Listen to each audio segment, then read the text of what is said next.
Okay. ಈ ಕೆಲವೊಂದು photos ನೋಡ್ತೀವಲ್ಲ, ಇದು ಅಡ್ವರ್ಟೈಸ್ಮೆಂಟ್ ಆ ಟೈಮ್ನಲ್ಲಿ ಅಡ್ವರ್ಟೈಸ್ಮೆಂಟ್ ಮಾಡಿ ರೇಡಿಯೋ ಅಡ್ವರ್ಟೈಸ್ಮೆಂಟ್? ಇದೆಲ್ಲ ಅದರದ್ದೇ ಇದು. ಅವರು because you have to reach mass, radio ತಗೊಳ್ಳಿ ಅಂತ ಇವೆಲ್ಲ ರೇಡಿಯೋ ಅಡ್ವರ್ಟೈಸ್ಮೆಂಟ್ ಇದು. ಅಲ್ಲಿದೆ ಅಲ್ಲ, ಓ ಅಲ್ಲಿ ಮಾಡೆಲ್ಗಳು ಇಟ್ಕೊಂಡು. ಮಾಡೆಲ್ ಇಟ್ಕೊಂಡು.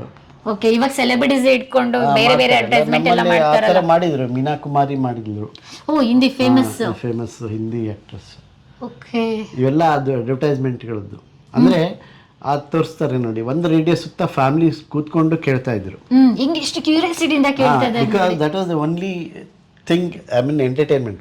ನಾವು ಚಿಕ್ಕಂದ್ರಿದ್ದಾಗ ಸಂಡೇ ಮೂವಿ ಬರ್ತಾ ಇತ್ತು, ಆ ಮೂವಿ ಕೇಳ್ತಾ ಇದ್ವಿ ನಾವು 4 ಗಂಟೆಗೆ. ಇಲ್ಲ 2:30ಗೆ, ಮಧ್ಯಾಹ್ನ 2:30ಗೆ 2ಕ್ಕೆ ಒಂದು ಕನ್ನಡ ಮೂವಿ ಹಾಕೋರು 1 ಗಂಟೆ. ಅಂದರೆ ಕಟ್ ಮಾಡಿ ಇಂಪಾರ್ಟೆಂಟನ್ನು ಬರೀ audio. It used to be wonderful. ಈಗೂ ಇರಬೇಕು, ನಾನು ಸಂಡೇ ಕೇಳಿಲ್ಲ.